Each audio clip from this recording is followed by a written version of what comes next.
Bem-vindos ao Mutantes, o podcast da Unipaz São Paulo, a Universidade Internacional da Paz. Esse é um espaço de encontro que dá voz à educação pelo despertar de um novo olhar.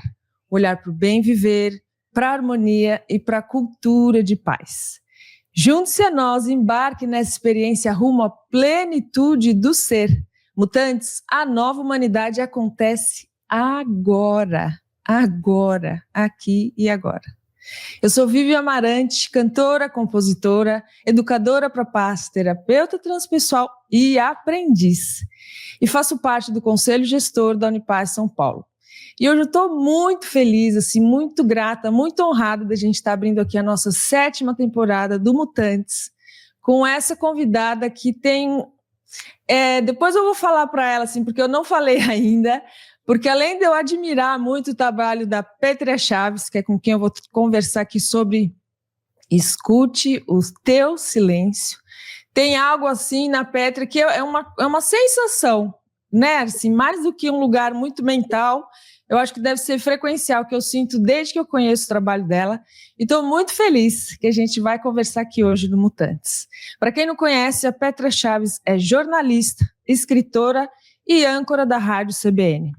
É apresentadora do programa Revista CBN e do documentário A Verdade da Mentira, produzido pelo History Channel, e lançou o livro que vai ser inspiração para a nossa conversa aqui hoje, chamado Escute o Teu Silêncio, pela Editora Planeta, em 2023.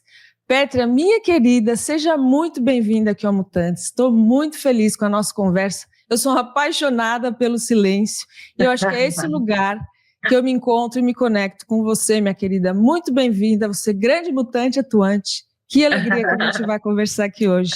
Seja bem-vinda, querida. Viva! Obrigada, Vivian. Obrigada pelo convite. E cada vez mais, né, é um prazer e uma missão mesmo falar sobre o silêncio, que mais do que um assunto para mim, ele é um valor para os nossos dias, é um valor você saber apreciar, vivenciar e treinar o silêncio. E esse é um assunto que muitas vezes, quando me chamam para falar, mas quando acontece em palestras e tal, o público sempre estranha. E eu estranho o estranhamento das pessoas. Eu falo, gente, como? Porque o silêncio ele é tão importante para mim, sempre foi, e agora tanto que, enfim, acho que desmistificar, explicar e falar sobre a importância do silêncio enquanto um presente é cada vez mais importante. Então, muito feliz de estar aqui com você hoje. Sim, a conexão pelo silêncio, eu acho que ela é a mais verdadeira que existe. A gente precisa resgatar isso. Que bom, fico feliz, porque, de verdade, do fundo do meu coração, acho que foi desse lugar que eu me conectei com você, desde quando eu comecei a te ver, assim, mais do que pela CBN, assim, né, tem essa coisa visual, e acho que tem uma coisa que a gente percebe, né, que não dá muito para explicar. Eu acho que desse lugar que eu me conectei com você, e agora eu acho que eu entendi que acho que essa relação tão profunda e gostosa, né, eu acho que é uma relação tão gostosa com o silêncio. Você sabe que no meu trabalho é isso, tem a persona, né, da CBN, que eu acho que muitas pessoas projetam ali naquela imagem, e no que ouvem, no meu trabalho, eu estou há quase 20 anos como jornalista e âncora da CBN, é muito tempo, então lógico que essa persona é muito forte, né, conectada a notícias, embora eu sempre tenha feito um caminho muito, muito mutante, muito diferente entre os meus pares no jornalismo, sempre busquei trazer, mesmo que não, assim, oficialmente, né, as pautas, mas é um jeito de fazer que traz uma proposta de autoconhecimento e espiritualidade, que é uma coisa que eu estudo e vivencio desde a minha infância. Então, essa persona é forte, mas é isso, tenho esse conteúdo, eu dialogo o tempo inteiro com essas pautas relativas à espiritualidade, ao autoaperfeiçoamento da pele para dentro. Então, acho que é lógico que é uma coisa que acaba transbordando. E as pessoas mais... Eu estou falando isso porque eu me conecto... Meu trabalho, ele é muito reconhecido por pessoas que são ligadas à música, por pessoas que são ligadas à fotografia, por pessoas ligadas a uma arte até um pouco mais erudita, no sentido de que é algo que precisa de mais tempo e um olhar artístico, poético para a vida de uma maneira mais delicada. Então, por essa razão, eu acho que essas pessoas como você se conectam com o meu trabalho, é um halo, né? Uma conexão direta, muitas vezes sem explicação lógica ou, né, intelectual, e é sobre isso que eu acabei falando também no meu livro sobre o silêncio, porque acaba sendo uma via de conexão muito poderosa e que a gente hoje em dia está perdendo, não está prestando atenção, mas pessoas muito sensíveis prestam atenção e gostam de falar e decodificar isso para as outras, né? Como acho que esse é o nosso papel. Sim, é verdade. E eu acho que também, né, Petra, quem frequenta eu falo que o silêncio é o melhor lugar do mundo, né, assim, e que eu falo, gente, isso é muito dádiva, né, porque ele está sempre ali, está sempre disponível, é um lugar, é um acesso gratuito, realmente depende de nós, né, esse acesso. E eu acho que quem tem esse costume, esse hábito de ir ao encontro do silêncio, aí é uma frequência vibracional que a gente acaba de um lugar, um campo muito sutil, né? Mas é o que você falou, quem tem um pouco mais de sensibilidade sente, percebe, né? E eu acho que foi esse lugar, assim, de fato, que você está trazendo, né?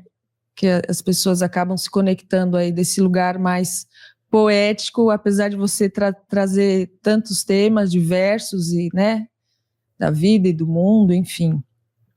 Mas, minha querida, conta pra gente, como que começou essa relação na sua história? Você falou de pequena, né?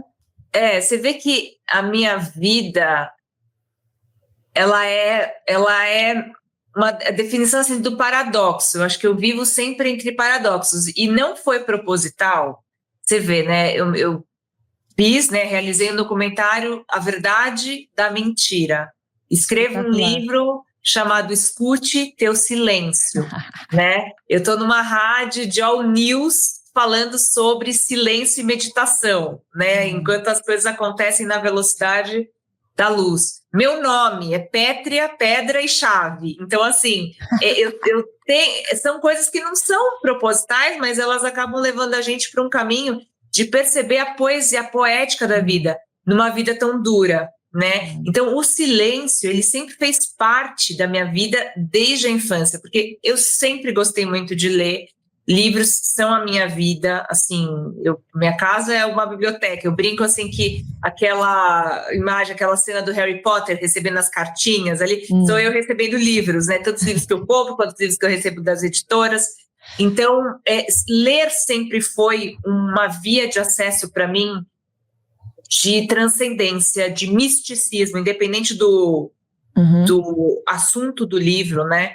Eu podia estar estudando biologia, eu sempre gostei muito de estudar física e química na escola. Eu era de uma turma de biológicas, né? Embora eu sempre soubesse que eu ia fazer jornalismo, você entende? Então, eu sempre tive nesse in-between. E para mim, o momento de leitura, o momento de silêncio, o momento de estar no meu quarto quieta, sempre foi uma necessidade. Talvez por eu, desde criança, ser uma pessoa que percebia demais as pessoas, percebia demais o que estava acontecendo, tinha uma sensibilidade social muito alta. Então, como tinha muita informação, a única maneira que eu descobri intuitivamente de me reconectar, de me, sei lá, viver em paz, era indo para momentos de bolsões de silêncio. Então, intuitivamente, desde os meus 7, 8 anos, eu comecei a entrar em contato com o silêncio de uma maneira necessária, né?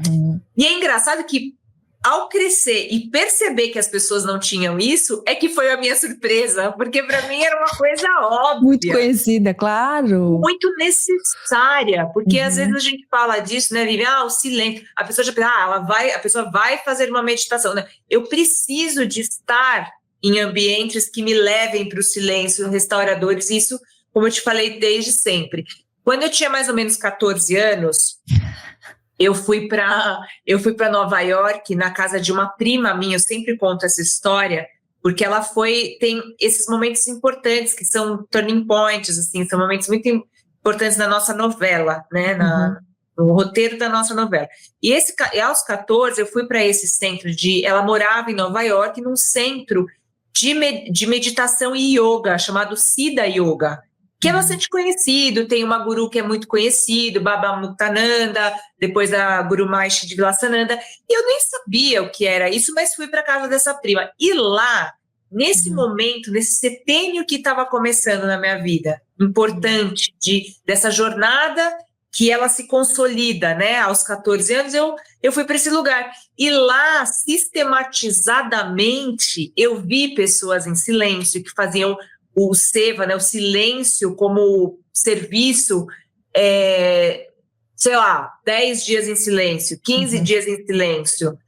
A questão mesmo da meditação, de você ir para uma sala de meditação 4, 5 horas da manhã e ter que ficar em silêncio. O silêncio, ele é um verdadeiro tema quando você vai. Ele é o assunto quando você vai para um lugar como esse. E aquilo foi muito marcante na minha construção intelectual, emocional, mas também espiritual. Então, ali eu entendi que tinha algo muito importante em torno desse tema, espiritualmente falando, na nossa jornada espiritual, que desde sempre era importante para mim, desde da infância menor. E aí isso me marcou de uma maneira muito profunda, né? E aí, quando eu escolho o jornalismo, mais tarde, e quer dizer, eu já sabia ali nesse período que eu seria, mas aí eu escolho como profissão definitivamente. Faço jornalismo, acontecem coisas muito interessantes na minha vida. A minha vida me levou sempre muito para os lugares que eu tinha que estar. E aí eu começo a adoecer no meio do jornalismo. Assim, logo no primeiro ano, que eu mal me formei, eu já trabalhei na TV Globo e na CBN. Eu já comecei nessas grandes empresas. E com esse volume imenso de informação, de pressão, de gente... E tudo aquilo que eu tinha lá na infância, como eu te contei, dessa percepção social muito... Imagina, isso não tinha mudado. Eu não praticava meditação nessa época sistematizada. Eu fazia os meus momentos de silêncio, mas... E aí ali, quando eu viro adulto, 21 para 22 anos, nesse novo setênio, eu acho que eu vou morrer. Eu falo, eu vou morrer, ou eu saio do jornalismo, ou não sei o que eu vou fazer da minha vida. E é ali, aos 22, que eu descubro em si a prática do yoga, a prática física. Eu começo com o Ashtanga Yoga, mas vamos lá, o Hatha Yoga, né? Porque são as posturas físicas. E quando você está em contato com o yoga, é óbvio que vem a meditação junto, né? Eu tive professores que beberam de fontes muito verdadeiras, então trouxeram muito a prática de um yoga tradicional, né, para mim, e a partir daí eu sistematizo a meditação como algo muito relevante na minha vida. Em 3 meses de prática de yoga, muitas coisas mudaram, minha maneira de ser e estar no mundo, e aí foi inevitável fazer um jornalismo de um jeito diferente, e tentando buscar entender essa questão da escuta e do silêncio meu como algo importante. E aí isso vai, né, ao longo da vida, tomando novas camadas, tomando novas dimensões e novas importâncias, até a gente chegar em 2021, 22, 23, em que o barulho da nossa sociedade foi absurdo, né? Assim, veio a questão da pandemia, a polarização política, e aí o mundo, a história do mundo se junta com a minha história pessoal. Aí eu entendi que eu deveria falar não só sobre silêncio, mas o silêncio como ferramenta para a escuta, porque a gente chegou num momento de doença da não escuta, e eu falo sobre isso no livro, a doença da não escuta, que permeia a nossa geração, eu acho, e por aí vai. Acho que eu consegui dar uma resumida aí para você. Nossa, e como é importante, né? Porque é o que você falou, assim, essa sociedade adoecida, né? E eu acho que muito tem a ver com essa falta de espaço de autoescuta, acho que em primeiro lugar, né? Eu sou um laboratório de mim mesma, assim, sabe? Tanto até fica o convite aqui para o ouvinte, depois quem quiser ouvir, eu fui entrevistada aqui no meu próprio podcast, e o tema da minha fala foi sobre o poder da autoobservação, porque acho que é esse convite, né, Petra, de a gente dar espaço para se perceber. E eu também, quando falo, né, sobre meditação, um convite, assim, não é parar de pensar, é tornar-se um observador do que pensa e sente, né? E aí vou trazer uma coisa que é muito legal da psicologia transpessoal, né, que a gente tem a pós-graduação aqui na Unipaz, que o convite da psicologia transpessoal é muito assim, esse convite, o Pierre Weil, né, como fundador da Unipaz, ele já falava assim, que a consciência é o eu que sai da cena e observa. E eu acho que é muito esse convite, o convite da meditação para esse acesso ao silêncio, é a gente sair da cena da própria vida e observar, para que a gente consiga identificar as questões emocionais, racionais, seja o que for. E o próximo passo, o convite é se desidentificar disso, né? Porque eu acho que o que vai adoecendo a gente é a identificação com as questões, assim, porque, né, já estou entrando num lugar assim mais profundo e mais filosófico da questão, mas acho que esse é o convite de habitar mais o silêncio para que a gente realmente consiga ser a inspiração e não a infecção, né? Eu falo a doença, né? Porque a sociedade como um todo está como está. E acho que o convite da gente habitar mais o silêncio, acho que é para a gente ser a cura no planeta, né? A partir da nossa própria cura, nossa própria escuta, nossa própria autoconhecimento, autoobservação, quem eu sou, né? No meio dessa loucura toda, para que a gente possa ser contribuição, né? E é o oposto do que a nossa cultura hoje prega, vive. Hoje todo mundo é consumo, as relações são baseadas em consumo, a gente vive o tempo inteiro nas redes sociais que é consumo, então o tempo inteiro, de alguma forma ou outra, tentando vender alguma coisa para a gente, sejam ideias, ou sejam coisas mesmo, sejam valores, sejam ideais de vida, e a gente está perdendo o contato, enfim, já não era algo tão sistematizado, mas acho que vai piorando, perdendo contato com algo muito essencial. Alma, falar sobre alma hoje é algo, entendeu? Nos meus meios mais racionais e intelectuais, a gente falar sobre isso é piegas, entendeu? A gente vive uma vida extremamente materialista, inclusive nos nossos valores, né? E valores são coisas muito subjetivas, muito superiores para a gente alcançar. E para você ter abrangência do que são esses valores superiores, eu preciso de meditação, de um estado contemplativo das coisas. A gente não faz isso vivendo uma sociedade só de consumo, em que a gente mesmo é objeto de consumo das redes sociais, a nossa atenção é objeto de consumo de grandes big techs. A gente precisa ter o exercício da consciência, desse lugar de pratyahara, esse lugar de observador. Você precisa construir com técnicas, com ferramentas, não é ao acaso. Eu insisto muito, Vivian, que também é um outro lado que eu acho muito pernicioso da espiritualidade no Ocidente, porque como tudo é consumo, como tudo é competição, porque esse é o pano de fundo que a gente vive, então duas coisas acontecem. Uma as pessoas que começam a ter acesso à espiritualidade se acreditam iluminadas e superiores às outras. E não é verdade, isso não é uma verdade. E dois, ferramentas de autoconhecimento acabam virando ferramentas de consumo. Então a pessoa quer fazer para ter um resultado. Então ela quer meditar para alguma coisa. Ela quer praticar yoga para alguma coisa. É como se você tomasse um analgésico. Mas não é essa lógica. Não é essa lógica. Então, é tão profundo, você falou, né? Vou chamar um pouco dessa conversa mais filosófica e profunda. É muito mais profundo sobre, quando a gente fala sobre esses assuntos, do que a gente remediar. É uma filosofia de vida. É um jeito de ser e estar no mundo diferente, que busca o quê? Mais ética.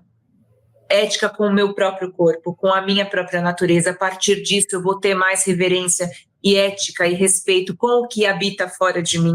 É um chamado, eu gosto da palavra chamamento, é um chamado para que a gente evolua enquanto civilização. Então, algumas pessoas sacam isso. Não porque são mais iluminadas, mas talvez porque estão mais antenadas com um salto de uma necessidade que a gente tem civilizatória. Por quê? Porque viver nessa inconsciência, ela nos adoece. Adoece de depressão, adoece de ansiedade, adoece de uma série de problemas que a gente está vendo agora com mais frequência, e a gente fica se debatendo, não entendendo por quê. Né? É um problema individual, mas é um problema coletivo também. E se a gente não se rebelar, o silêncio para mim ele é uma ferramenta de rebeldia. Eu me rebelo. Desde sempre, desde dessas épocas que eu te falei, de 22, 23 anos, quando eu comecei a me sentir adoecida pelo ritmo frenético da profissão que eu tinha escolhido, eu escolhi. E eu estava ali, eu não queria mais, mas eu queria. Então, meu primeiro dia de menstruação, geralmente eu não vou trabalhar. Isso eu tinha de uma maneira assim, natural. Era um dia de recolhimento, e é até hoje. Meu primeiro dia de menstruação é um dia. E aí hoje, um dia, sei lá, 20 anos depois, eu estou com 42, que estão chegando mais essas informações para a gente sobre o feminino, sobre mulheres ancestrais, falando sobre isso para a gente, e aí a ciência começa a correr atrás disso, mais mulheres na ciência comprovam que esses dias de menstruação a gente tem um funcionamento cerebral diferente, a ciência vem depois de fatos que a gente vivencia no corpo, né? Então, hoje a gente fala, olha, faz sentido, a mulher tem ciclos, a mulher é diferente a cada semana. Isso foi o quê? Foi um processo de escuta minha, de escuta do meu corpo. E essa escuta, ela, por mais que a gente possa trabalhá-la de uma maneira filosófica, o silêncio como um valor, ela é algo muito físico, ela é algo muito que está no nosso corpo para a gente escutar esse silêncio como uma ferramenta que vai ajudar a gente a ser mais, estar mais nesse mundo, em conexão com a gente e com o outro. Então, você falou duas coisas, assim, da questão de ser a cura, né? Mas isso eu acho que é uma coisa que acontece de uma maneira secundária. Eu procuro ser uma célula saudável, eu ter a minha própria cura, mas eu posso ser surpreendida com doenças que eu própria, né, desenvolvi.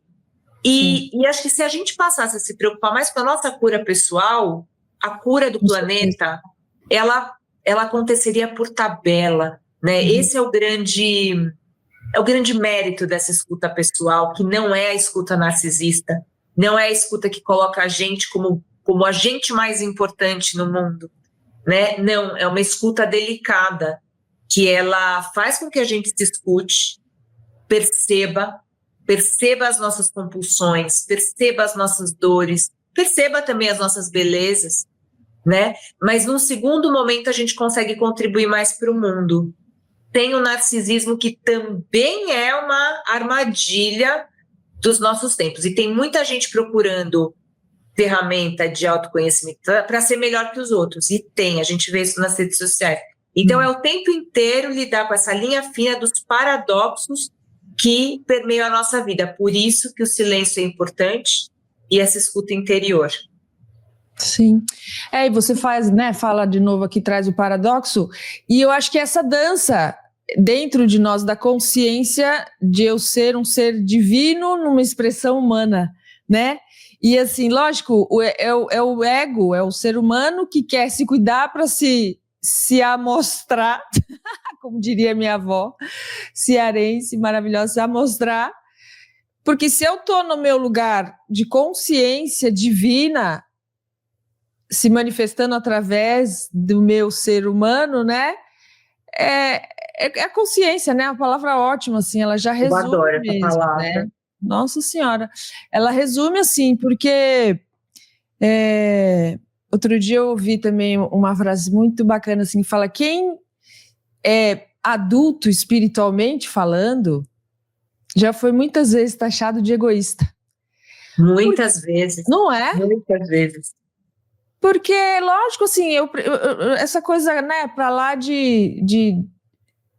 da gente falar de primeiro a máscara em mim, mas isso é meio fato, assim. Então, quando eu falei da cura aqui, eu acho que de fato é um olhar assim de eu me curar de mim, e isso já é muita coisa para contribuir para o mundo, né? O Roberto Crema, que é o reitor da Unipaz, ele tem uma frase espetacular que ele fala assim: ninguém cura ninguém e ninguém se cura sozinho, nós nos curamos no encontro. Eu acredito também. Eu acredito muito nisso. E eu acho que tem a ver um lugar assim de ser inspiração a partir do próprio exemplo, né? Porque assim, essa coisa do proselitismo, e você vê, e isso a gente fala, né, de religiões mais sistematizadas com o seu proselitismo, mas isso está permeando tudo hoje na espiritualidade, no nosso contexto, porque tudo virou comércio. Tudo virou, eu falo isso pensando muito nas redes sociais, né? Tudo virou curso, tudo virou. Então, isso, e não é que eu seja contra a divulgação do conhecimento, isso é totalmente necessário.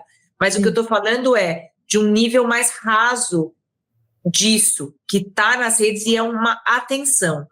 Quando eu falo do silêncio enquanto ferramenta, e você sabe muito bem disso, porque eu vejo que é uma prática sua muito orgânica, né? Muito está em você isso. E geralmente as pessoas que estão ligadas à música, e você sabe da questão da frequência, isso tá na sua vida, né? Quando a gente treina, eu falo por mim, pelo fato de eu treinar e eu ter esse diálogo comigo muito constante, a gente fica mais crítico.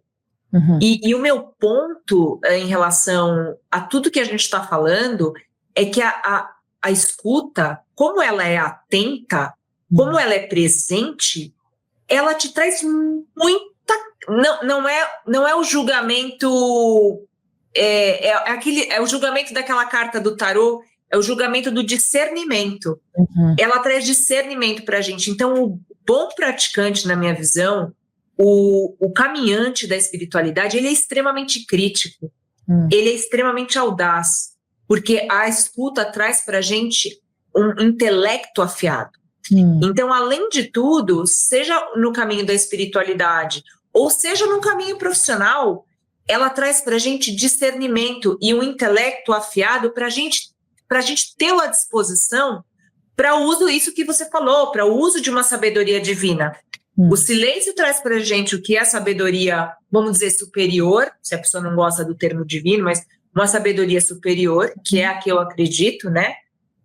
Acredito em Deus, em entidades que nos guiam, que nos conduzem para um bem maior, mas a gente precisa estar atento para escutar, e aí tem ferramentas para que o nosso intelecto fique firme para conseguir discernir o tal joio do trigo, que acho que, Vivian, é a questão mais importante. Quando eu falo da escuta e do silêncio para uma sociedade como a nossa, eu vivo jornalismo. Eu vivo com o pé ali na realidade. Sim. E eu falo, meu Deus, se a gente não apelar para algumas ferramentas, tanto para o nosso autoaperfeiçoamento, para a gente discernir tanta mentira que vai ser contada cada vez mais, gente. A gente vai viver num momento de cada vez mais confusão. Se a gente não apelar para esse discernimento nosso pessoal, afinar essa nossa música interna, a gente vai ser levado de uma maneira muito trágica, e no limite, não preciso nem falar de política, nem dessas coisas maiores e externas, mas vai levar a gente a mais adoecimentos, a falta de sentido, a um vazio que não é o vazio bom. É um vazio doído. Sim. Então, tá na mesa. E tem ferramenta para a gente poder praticar, né? Sim. Você falando aí, né, me veio assim que a vida tem me trazido assim, quanto mais espiritualizado, mais aterrado, né? A gente tem que estar mais ancorado na terra, porque no corpo, sim, essa autoescuta do corpo, né? Então, o Pierre Weil, o fundador da Unipaz, é o autor do Corpo Fala, né? Então, imagina, um cara que funda uma escola internacional para a paz, escute o seu corpo, né? Você quer viver em paz, você precisa ouvir o que o seu corpo tem para te dizer. E coisa mais matéria do que o corpo e ao mesmo tempo mais sagrada, né? Eu tenho um capítulo no livro, deixa eu até pegar aqui para você, que eu falo sobre a escuta do corpo. E aí eu falo que eu já abro no capítulo 7, você vai ver, né, a pessoa. E aí, o que acontece? Eu falo sobre por que algumas filosofias, elas pregavam e pregam a questão do jejum. É o silêncio do corpo.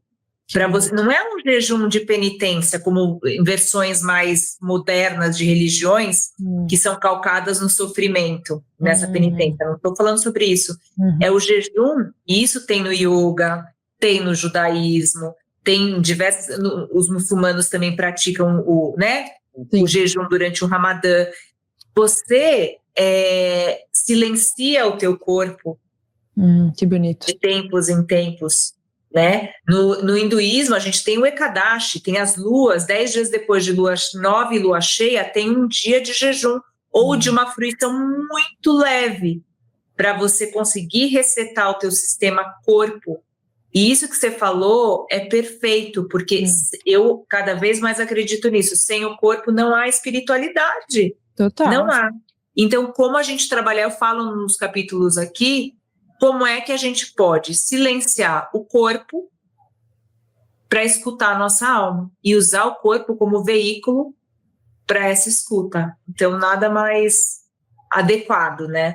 Total. Não, e eu acho que a gente, assim, não entrar em contato nesse lugar mais profundo consigo mesmo, no sentido de autoescuta do corpo, é perder uma oportunidade de expansão, né?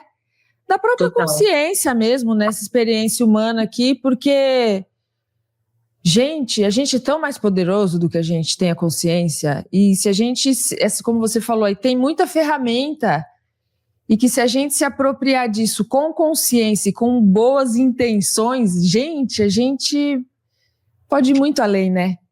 Muito além. Muito. Eu falo disso, assim, eu falo de algumas ferramentas como essas no livro. Eu falei aqui para você da história do jejum, né, que é uma delas, e trago algumas técnicas, assim, tá, vocês estão falando de escuta, beleza, mas o que é isso, assim, na prática, né? É escuta mesmo, gente. Por exemplo, eu entrevisto para o livro a Lia Diskin, que é uma grande mentora na minha vida. Eu conheço a Lia há muitos anos, e a Lia sempre foi assim, até pelo fato dela ser jornalista também, e ter seguido um caminho de entender que como muitos, né, muitos jornalistas comunicadores, eu vejo hoje, foram para o caminho do yoga e entenderam que comunicação precisava ser feita também para falar sobre isso. E a Lia, ela me ensina, Vivian, por exemplo, a técnica da paisagem sonora. No livro ela fala sobre isso. Então, assim, ela conta uma técnica da gente acordar e não precisa ser algo muito extenso. Começa com 1 minuto. Na hora que você acordou, em vez de você já levantar, ir no celular, ou ir tomar água, ou escovar o dente, para 1 minuto. Escuta. E presta atenção na escuta. Uau. Presta atenção no silêncio. Gente, só de parar aqui, eu já sinto o poder dessa... rola um lance. A gente já sente, né? Aquela... que a gente está muito habituada a isso já, mas para quem não está, fazer, gente, é um bálsamo. Aí de 1 minuto vira 2, de 2 vira 3, aí depois você pode fazer em momentos do seu dia, 1, 2 minutos, 3, e aí você vai intercalando, é o cafezinho do silêncio, entendeu? Adorei! E transformador, menina do céu, é demais essa técnica. Adorei! E dá para você fazer no ônibus, no transporte público, tá vindo, voltando do trabalho. É um convite à presença, né? É um mindfulness. É um convite à atenção plena. Totalmente. Não, a Unipaz, né, fala-se muito disso. A gente tinha aqui dentro da Unipaz São Paulo uma roda de escuta. A escuta como esse espaço que cura, né? Às vezes a pessoa só precisa ser ouvida e ela mesma já se organiza, mas para isso a pessoa que está recebendo, né, ou outra, precisa estar presente com essa escuta atenta, com essa escuta de qualidade, e não aqui, mas sei lá, né? A gente está adoecendo aí como sociedade porque está ou muito no passado ou no presente. e o que nos falta é presença. Eu tenho escrito aqui em casa, assim, essas paredes de lousa, eu escrevi, no fim, é só presença. Porque é presença, né? Então, é presença e mais, assim, de novo eu volto para aquele ponto do que a gente falou, do consumo, né? Inevitável, óbvio que vai acontecer isso, aí o pessoal vai na internet, aí vai vender curso de meditação, tá tudo bem. E o propósito é a pessoa, eu quero melhorar, nananã. Mas o que eu sempre falo, assim, eu falava muito assim que eu lancei o livro, né? E tudo isso que a gente está falando não é um manual para ser feliz. Não é um manual para o seu bem-estar. São alguns caminhos de vida, de autorrealização. E você, com essa técnica da escuta, não vai ficar mais feliz. Não vai trazer mais paz. Às vezes, tem questões que vão vir até com mais força, com mais intensidade e de maneira mais rápida. Vão vir situações desafiadoras e até sofrimento, mas com uma tua escuta até mais atenta. Mas a questão é que o treino te traz serenidade diante de qualquer situação da vida. Essa palavra. Essa que me veio quando você estava falando. Serenidade. Então assim, você fala, poxa, estou atravessando isso. A meditação, o yoga não vão te trazer essa parte que estão vendendo pra gente no Instagram. Essas pessoas lindas com corpos maravilhosos em lugares lindos. Isso pode até acontecer. Vão ter momentos em que vai acontecer e a gente vai até curtir mais, porque muitas vezes a gente está nesses lugares e a gente, na barulheira interna, a gente nem curte. Quantas vezes as pessoas já foram viajar, você vai viajar e não curte, porque você não está ali, né? Então a gente vai sentir o bem, mas vai sentir também. As coisas vão acontecer. E que bom, porque tem os nossos karmas, tem coisas que a gente precisa viver e que venha logo para a gente viver. Mas a gente, com essa atenção plena, absorve a situação por inteiro. E com mais serenidade, com mais presença, com mais madurez, com mais maturidade. Interesa, né? Diante dos... Então, de novo, eu falo muito isso, não é um manual, né, quando eu falo assim do meu livro, não é um manual do bem viver. Não, é talvez um chamado para que a gente passe pelas situações boas ou ruins de maneira mais firme, mais ancorada, mais madura, né, com os olhos abertos, né, no que a gente precisa realmente aprender nessa jornada da vida, sabe, Vivian? Sim. Você sabe que você falando já em outra fala também me veio assim, um livro que foi muito divisor de águas assim na minha vida nesse sentido, porque é isso, a gente vive, né, a nossa experiência é dual, é polarizada aqui assim, e um livro que foi muito, mas muito importante na minha vida, da Eva Pierracos, Não Temas o Mal, sabe, do Patchwork. Gente, não temas o mal nesse sentido assim, porque é isso, quando a gente também começa a fazer esse trabalho mais profundo, da pele para dentro, gente, tá longe de encontrar só flores, né? A gente vai se deparando com a sombra, mas num grau assim. E para mim, esse livro foi tão, mas tão importante. De realmente ver que o mal está dentro de mim também, né? E que é uma escolha. E assim, e também ao mesmo tempo, né? O Roberto Creme, ele fala muito assim, que se a gente não integra essa sombra em nós, não somos inteiros. Não tem como ser inteiro se eu não abraçar a inteireza do meu ser nesse sentido, né? Porque é o que a gente falou, para a gente ser a cura do planeta, eu sendo a minha cura, eu me curando, eu me conhecendo, já é tanta coisa. E, gente, quando a gente vai para essas camadas mais profundas, é desafiador, é para os corajosos, né? Mas ao mesmo tempo é tão libertador, né? A gente aceitar a luz e a sombra nesse sentido, porque eu acho que é só o silêncio que nos abre essa porta, né, Pétria? Não tem outro caminho. Assim, quando a gente começa a estudar as escrituras, você começa a entrar mesmo nesse... Eu falo no yoga, eu pratico yoga, mas o yoga no sentido mesmo de integração dos nossos lados, integração da nossa mente com a intuição, do espírito com o corpo e tal, você percebe que é onde a sabedoria está, é onde a inteligência está, é no silêncio. A gente fala silêncio, talvez daqui a pouco a ciência consiga dar um nome para isso, sei lá, consegue descobrir que tem uma matéria fina aí de inteligência que se desloca nesse lugar. Você falou, eu também acho que silêncio é um lugar, eu sinto ele como um lugar. E às vezes a gente tem uma capacidade mais sutil de perceber que isso é um lugar, entendeu? Talvez a gente avance, porque eu percebo na minha vida, assim, o silêncio, essa prática, ela traz benefícios éticos para mim. Os dilemas éticos, eles vêm. E eu consigo trabalhar em cima deles e errar menos do que eu erraria. Eu erro, mas eu erro menos do que se eu estivesse no lugar da correria, né? Do atropelo. Então, a gente tem a oportunidade, com essa paisagem do silêncio, olhar o quanto eu sou invejosa, o quanto eu sou gananciosa, o quanto eu sou pretensiosa e tal, e olhar, ter esse minuto de percepção dessas características e falar, não, peraí, eu posso me reconduzir conscientemente até que seja um movimento natural. Enquanto não é um movimento natural, você vai se guiando, e aí vira tal, né, de tal prática que acabam sendo momentos naturais, porque, de novo, é como você olhar para a vida como uma jornada de autoaperfeiçoamento.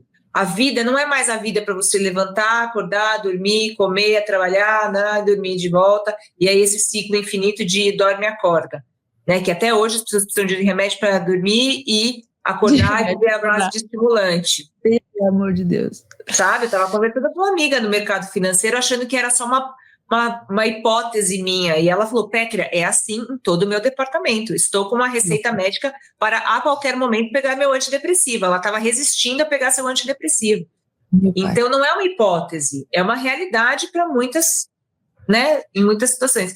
Então eu não sei, assim, eu sou uma ativista do silêncio, porque eu acredito mesmo, assim, que é uma ferramenta, assim como o iPhone mais potente, assim como o smartwatch que todo mundo usa, a ferramenta do silêncio é a mais democrática que existe, porque ela não custa nada, ela já está em você. No máximo que você vai precisar, talvez, se você quiser um pouco de charme, é comprar um tapetinho bonito, entendeu? E colocar ali em algum lugar sagradinho na tua casa. Mas isso já é um preciosismo, não precisa de nada disso. Ela é democrática, ela pode ser feita em qualquer lugar, basta você desejar, porque está aí, está aqui em nós, né? Eu vou aproveitar o gancho, porque eu acho que tem tudo a ver, que é uma outra ferramenta que nos leva para esse lugar do silêncio. Eu sou uma ativista da respiração, e eu acho que tem tudo a ver, né? A respiração é uma outra ferramenta, respiração consciente, que nos ajuda, né, a chegar nesse lugar dentro de nós mesmos. Mas aí, né, Petra, eu fico pensando, tem muita gente que hoje a gente está inserido nessa sociedade tão barulhenta, tão ruidosa, que tem gente que tem medo do silêncio, né? Eu acho que até talvez é uma coisa que eu sempre costumo começar os episódios, e que com você aqui foi diferente, porque a gente foi no fluxo, mas assim, a gente não falou de um lugar assim, entre aspas, literal, o que é o silêncio para você? Mas acho que vai ser legal te ouvir nesse sentido, porque tem gente que tem medo do silêncio, que não consegue ficar, mas assim, aí eu acho que é válido a gente trazer isso aqui, porque o silêncio, ele não é ausência de barulho, de ruído, ele é um estado, né? Eu falo muito mais, a gente fala muito de silêncio e pensa nessa supressão de qualquer barulho. Não, quando eu falo de silêncio, eu estou falando muito mais da supressão de ruídos, de poluições de diversas ordens. Então, quando eu falo de estar em silêncio, o que eu quero dizer é cultivar um modelo contemplativo de vida. É sobre isso, em essência, o que eu trago no meu livro, o que eu trago na minha vida, o que eu tento praticar. E no modo contemplativo de vida, por exemplo, a professora Lucilena Galvão cita no meu livro isso. você estar, por exemplo, ela estava numa viagem para a Amazônia, da Amazônia, no barco, em meio àquela natureza absurda, num pôr do sol, ouvindo uma sinfonia de Beethoven, isso é entrar em contato com o silêncio mais divino, isso é Deus. E Deus é silêncio, Deus é contemplação, e você está embebido de uma tal experiência que te invade e você já não sabe onde você começa ou onde você termina. Isso é o silêncio. Ai, que bonito. Então, é desse lugar que eu falo, não é você simplesmente chegar na sua casa e desligar tudo. O que aconteceu? Vamos dar um exemplo prático disso que você falou. Tem dois, na verdade.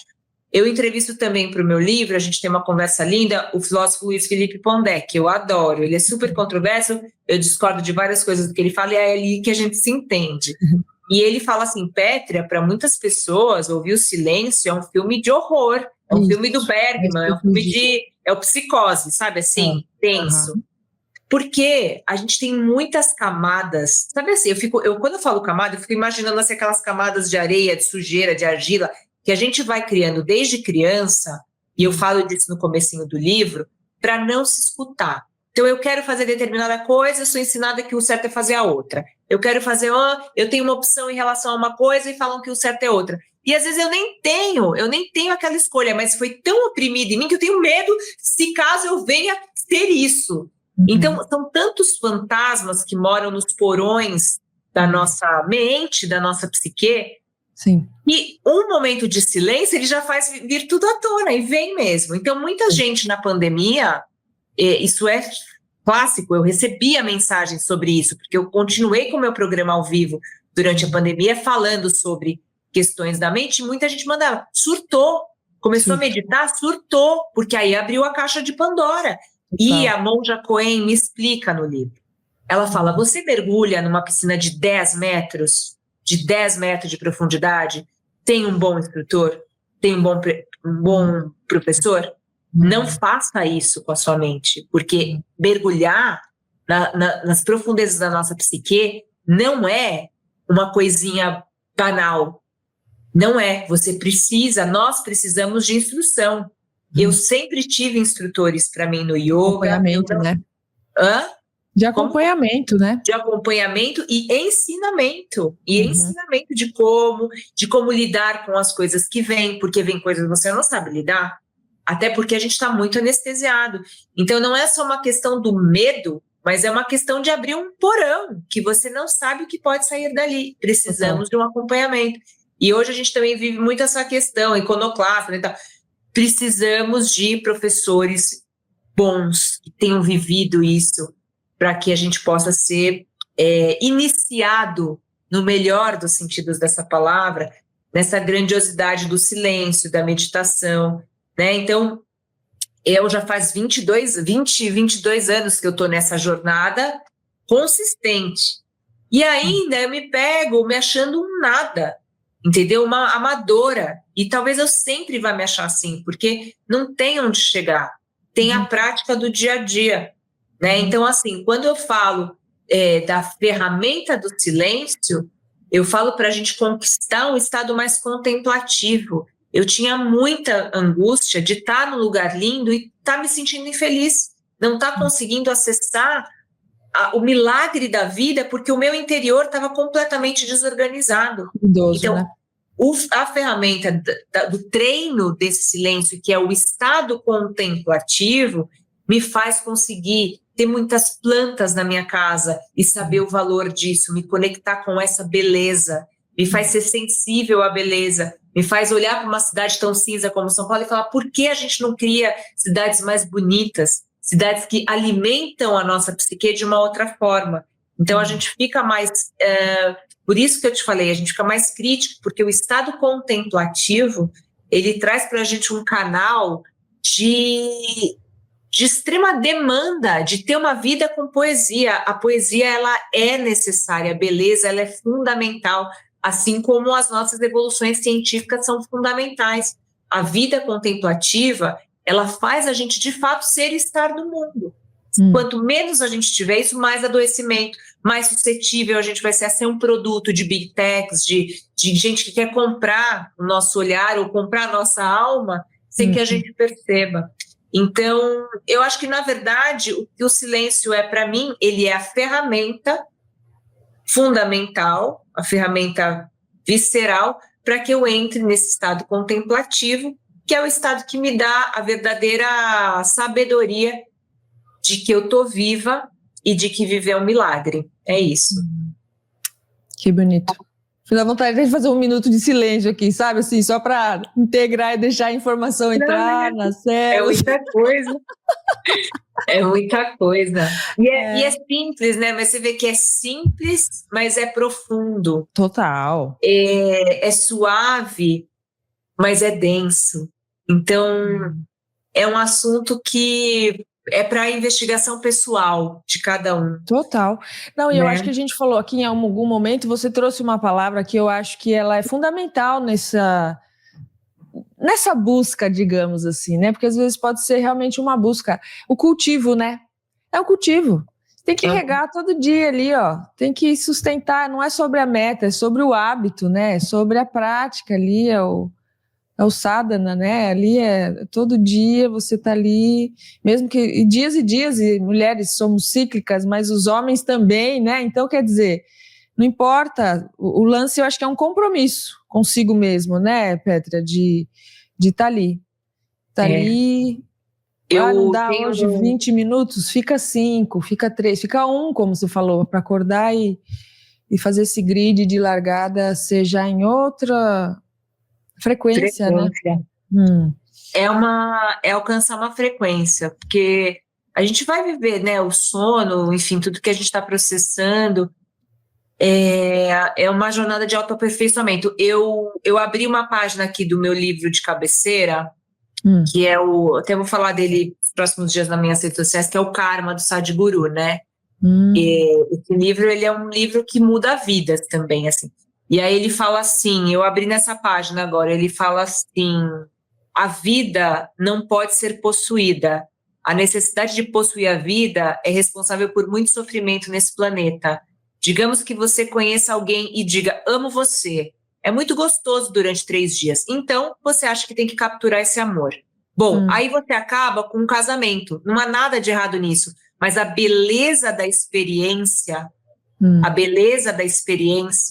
não pode ser capturada. Ela não pode ser institucionalizada. Essa é a razão fundamental para que o karma tenha se tornado um problema. É porque você está tentando capturar a vida. Você não pode possuir a vida. Você só pode vivê-la. Então, eu acho que nada combina mais com o que a gente está falando aqui, porque o silêncio, a contemplação, é o estado que permite a gente cada vez mais entender que a gente não pode capturar a vida, a gente só pode vivê-la. Então, se eu quiser nomear, eu vou perder a experiência. Por isso que eu, inclusive, falo no livro. Estou falando tudo isso para você, que é, na verdade, uma experiência pessoal minha. Mas a única coisa que eu posso falar de fato, em definição, é experimente.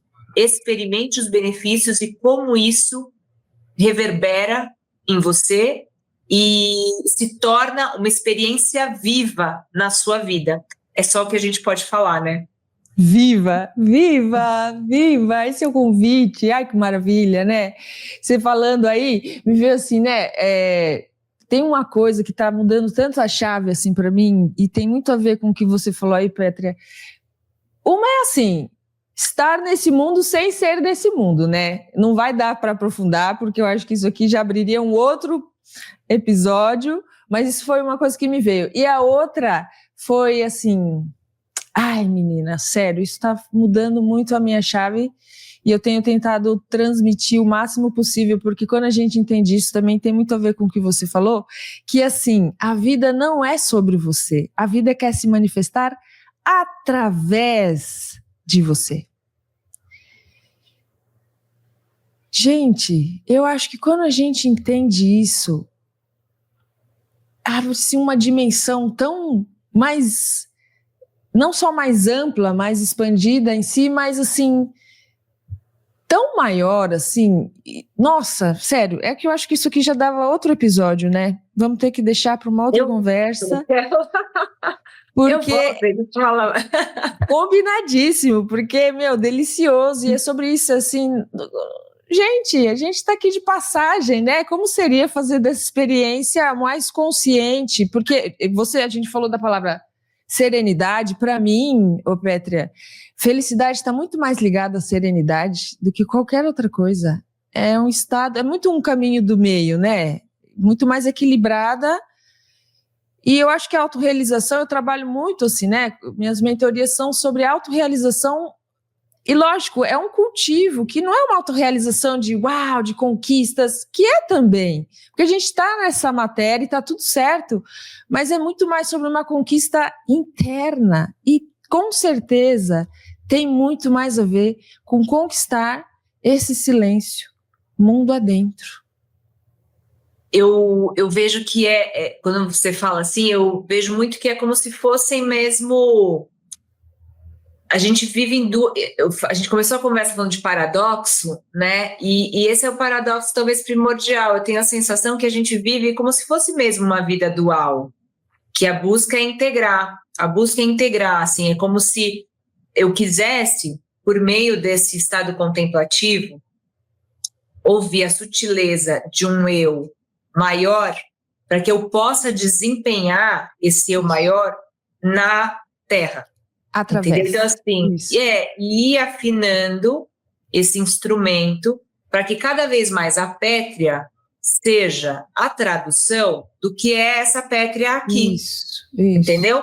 Então, essa ponte da contemplação, a ponte do silêncio, ela vai me ajudar ao longo da vida a integrar essas duas pessoas. E aí esse é o problema maior, porque ou a gente quer estar só aqui, ou está só aqui. E aí, quando as pessoas conhecem esse eu maior, elas querem ficar só aqui, mas o desafio não é ficar aqui. Já é um desafio se ouvir. Já é um desafio imenso ouvir quais são as nossas melhores aptidões, qual é a nossa melhor versão, né, e tal. Mas o desafio é a gente trazer para a Terra, a gente materializar nesse lugar divino que é a vida, que é ter sim que ganhar dinheiro, é sim ter que engolir sapo, porque a gente está nessa jornada de autoaperfeiçoamento. Mas para isso é muito difícil a gente viver aqui sem ter uma guiança. E a guiança já está com a gente, né? É só a gente fazer esse caminho para afinar esse instrumento, né? E para isso precisa dessa sabedoria, dessa escuta técnica, né? Para poder se afinar mesmo. É uma coisa bem física, é uma coisa bem material, entendeu? E isso que eu acho mais maravilhoso, assim, é uma coisa para a gente ser gente. Acho que a definição é essa, assim, eu quero ser mais gente. E é ser por isso mais que eu humana, busco, né? Sabe? Por isso que a gente busca tanto, assim, ter mais gente, acho que é meio por aí. Que bonito, minha querida, que delícia. Ave Maria, dava para ficar aqui, viu? Nossa Senhora, pense, deu para ver, né? O quanto a gente gosta do tema, fazer um chazinho de erva doce e tocar aqui a prosa que dava para ir longe, né? Ai, que muito delícia, gostoso, né? muito bom. Mas assim, né? Para a gente caminhar para o final, minha querida, assim, eu sempre faço um convite, assim, que até a palavra que eu acho que é o grande encontro quando a gente fala assim, eu quero ficar aqui mais do meu eu divino. Às vezes eu estou muito aqui ou estou muito no meu eu humano, o grande convite é o caminho do meio, que eu acho que a gente se encontra no coração, né? Esse eu divino com esse eu humano é realmente que a gente tenha realmente a prática do silêncio para a gente ouvir o coração. Mas o que eu queria dizer aqui é o que você diria, né? De toda essa sua experiência, assim, realmente com o silêncio, o que você deixaria para o ouvinte, assim, do seu coração para os corações que estão nos ouvindo aqui agora, como uma inspiração, talvez como... Eu não gosto de falar dica, não é sobre dica, assim, mas sim como, acho que talvez da sua própria vivência, assim, como um convite a essa busca, a esse grande encontro, né? Porque é um grande encontro quando a gente se encontra com o silêncio, que não só são flores, às vezes ele é desafiador, sim, mas está tudo bem também, né? O convite também é aceitar isso e ver. Acho que é sempre sobre aprendizado, né, Petra? Então, o que você deixaria, assim, do seu mais puro do coração para esses corações que estão conosco aqui até agora? Eu acho que tem um termo que hoje se fala bastante diante do volume de informação e de estímulo e de coisas que a gente pode comprar, ser e ter, que é aquele FOMO, que é Fear of Missing Out, que é o medo de estar perdendo alguma coisa. Isso eu tenho a sensação que é uma coisa, assim, é um sentimento que está permeando a nossa cultura. Fear of missing out. O que eu estou perdendo? A gente está sempre com essa sensação que já está virando um item da nossa cultura, né? Um sentimento da nossa cultura. Então, o que eu posso dizer é assim, tenha medo de não existir. Não tenha medo de parar agora e ficar quieto e só deitar e ficar percebendo o seu corpo e ficar percebendo como que o sangue corre dentro de você, né? Não tenha medo de você comer uma comida muito gostosa, percebe ali nas 2, 3 horas seguintes como que ela reverbera, como que ela se transforma em você, sabe? Presta atenção nisso. Não tenha medo de parar, não tenha medo de perder nada, porque não tem nada para você perder. E a gente pode, dessa maneira, uns corajosos que fazem isso e bancam, a gente pode fazer uma nova sociedade. Eu sinto que eu, com a minha resistência, eu tenho feito isso. E eu vejo que hoje, depois de 20 anos, uma caminhada que foi muito solitária, ela não foi sozinha. Eu tive muitos aliados e sou aliada de muitas pessoas que eu topo com o caminho. Mas essa jornada é muito solitária e é muito de uma crença pessoal que vale a pena. Então, não tenha medo de ser a sua convicção. E para ser a nossa convicção, para não ter esse medo, a gente precisa criar ambientes favoráveis. Então, por exemplo, eu crio na minha casa um ambiente extremamente acolhedor, para que quando eu fique em silêncio, esse ambiente acolhedor também me acolha. Eu não tenha medo, mais medo do que eu vou ver dentro de mim. A gente está o tempo inteiro dialogando com o externo é importante, a carne é importante, o dinheiro é importante, a matéria é importante, porque ela dá para a gente a firmeza para a gente fazer essa jornada interior. Então não tenha medo de perder, porque a gente conquista muito olhando para dentro, e esse é um alicerce fundamental para os nossos dias de hoje. Eu acho que é o que eu posso dizer pela minha experiência própria. Maravilhoso, maravilhoso. Esse termo do FOMO, né, tá realmente cada vez mais e gente, é um caminho muito importante de se cuidar, porque as questões de saúde mental já são preocupantes e corremos o risco de aumentar, né, essas estatísticas preocupantes, enfim. Então, como seria cada um realmente estar atento a si? Custa muito menos a gente se ouvir antes do que adoecer. Custa menos. O preço que a gente vai pagar adoecendo é financeiro, né? E o preço que a gente vai pagar com a nossa própria vida. Custa menos a gente se ouvir, a gente se escutar. Coragem de se escutar, né? Quando começam os incômodos. Não engole.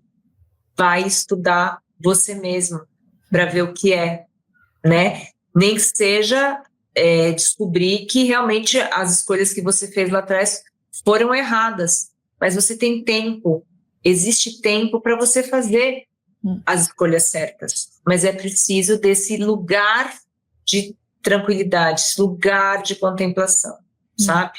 Isso é muito necessário. Mas, Petra, tem uma pergunta que está aqui, que eu acho que eu vou aproveitar, porque está aqui me cutucando desde que a gente começou, e ainda mas dá em tempo da gente fechar, que assim, você acredita que a busca por autoconhecimento, porque assim, tem essa grande progressão geométrica, né, exponencial da tecnologia sintética, mas eu me refiro que, né, eu tive aqui no Mutantes a Lígia Zottini, que é uma futuróloga maravilhosa, que estuda futuros desejáveis, e ela fala que nunca houve tanta busca por autoconhecimento assim, tipo, caminhando, não sei se paralelo, mas assim, a busca, né, a crescente por tecnologia, e eu acho que é o que vai nos salvar, é que realmente a busca por autoconhecimento também seja uma crescente, né, porque imagina, Plutão entrando em Aquário, agora aí a tecnologia, 20 anos de extrema expansão, mas eu acho que eu acredito no ser humano e eu confio que a busca por autoconhecimento também vai expandir daqui para frente. Assim, eu não tenho estudo sobre isso, né? Eu não tenho estatística sobre isso. Eu tenho o meu contato com o público. Uhum. E eu percebo, assim, o contato com o público que eu tenho ainda é de uma grande necessidade de informação sobre como buscar informação. Tanto que eu acho que uma das coisas que mais vem sendo estudadas hoje é como é que as democracias estão morrendo por conta de desinformação, por conta de uma grande massa que não sabe discernir o que é informação verdadeira do que não é, porque é muito fácil manipular. Eu já era uma buscadora desde a infância.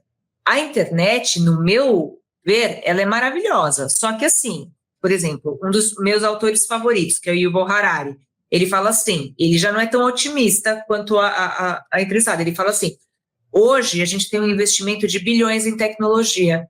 O mesmo investimento, $1 de investimento em tecnologia teria que estar sendo feito em educação e consciência. Não está, porque a gente que vai operar a máquina.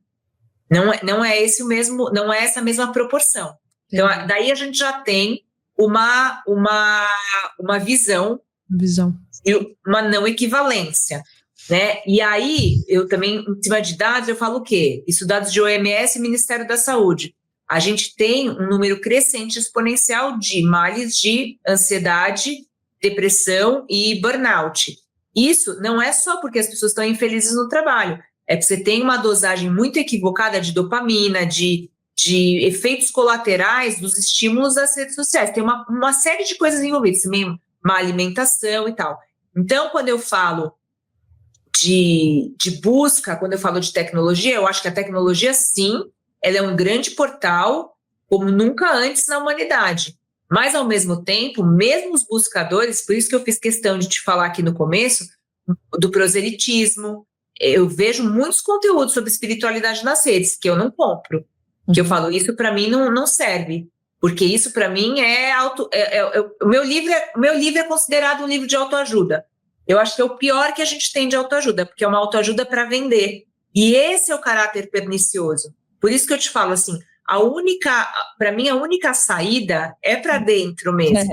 É ensinar meditação para as crianças na escola, meditação e neurociência. A meditação anda junto com a neurociência, porque aí você dá o discernimento e a ferramenta e o discernimento, né? Você mexe com a intuição e o intelecto, né? Então, assim, sim, para quem já está grávido, como diz a professora Lucilena Galvão, a pessoa já está grávida, ela já vai parir o conhecimento, ela está em busca disso, ela está com o desejo por esse conteúdo. Mas a gente tem uma grande massa que não está conectada com isso, não está conectada com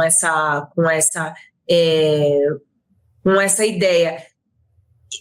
Pode ter caminhos para isso. E a gente, como comunicador, vai trabalhar cada vez mais a busca nossa pessoal e trazer isso para o público. Sim. Mas, de novo, eu não tenho estatística sobre isso para te afirmar. Eu acho que é uma possibilidade. A gente tem nas nossas mãos a ferramenta mais poderosa que já existiu para que a gente consuma conteúdos. Mas eu ainda sou muito cautelosa em bater, em afirmar que esse conteúdo está sendo usado para o bem. O exemplo que eu te dou é só das bets, entendeu? Grandes influenciadores ganhando milhões para enfiar propaganda para as pessoas falando sobre bets e as pessoas gastando Bolsa Família para jogar, jogo de azar, e apostar. Então, assim, de novo, é um momento paradoxal. A gente não sabe direito o que é bem, o que é mal, como usar o bem e tal. Então, assim, eu acho que a gente só pode fazer nosso trabalho e divulgar as ferramentas que a gente experimenta e sabe que, de alguma maneira, contribui para a gente ser um pouco melhor para esse mundo, né, Vivian? É por aí que eu vou, sabe? Vamos. Viva, confiando, vamos, viva! Mas não é ser catastrofista, tá? Aquilo que eu te falei, é um tempo acho crítico. Que seja. Claro, eu nem penso assim, eu sei. Com o pé no chão, né? Para que a gente possa se transformar e transformar o mundo com mais... É isso que você falou, pé no chão, com mais solidez. Sim. E consciente dos níveis de realidade, né? Porque é isso, são muitos, então... É verdade. Mas, enfim, vamos em frente fazendo aí... O Pierre Weil tem a fábula do beija-flor, né? Você já ouviu falar? Que ele conta que o beija-flor estava na floresta, a floresta começa a pegar fogo e os animais começam todos a fugir e o beija-flor ele vai lá no lago e ele pegava uma gotinha e vinha e jogava no incêndio, aí mais uma gotinha, joga no incêndio, mais uma gotinha, aí o tatu olha pro beija-flor e fala, você acha mesmo que você vai apagar esse incêndio? Ele falou, o incêndio todo eu acho que eu não vou conseguir apagar, mas eu tô fazendo a minha parte.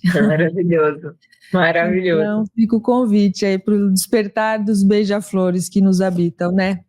Lindo, lindo demais. Querida, muito obrigada, que delícia de conversa, muito obrigada pela disponibilidade, pela sua ação no mundo, tão aí ancorada e conectada, viu? Fica o convite para o ouvinte conhecer o livro da Petra, escute o teu silêncio, porque é sobre isso, né, o nosso convite aqui hoje. E convido vocês, quem não, de repente não conhece a Unipaz, entra no site unipazsp.org.br, estamos aí nas redes, Unipaz SP, Instagram, Facebook, YouTube, trazendo ferramentas e convidando para que sejamos nós o agente da transformação. Tem uma possibilidade de uma associação de um valor super simbólico, você tem acesso a cursos iniciáticos de altíssima qualidade aqui no Hub Transpessoal da Unipaz. E eu agradeço você que esteve conosco até agora. Um beijo no seu coração, Pétria, e um beijo no coração. Você também, querida. Obrigada pelo convite, adorei. Viva! Um beijo no coração de todos e até o próximo encontro. Viva!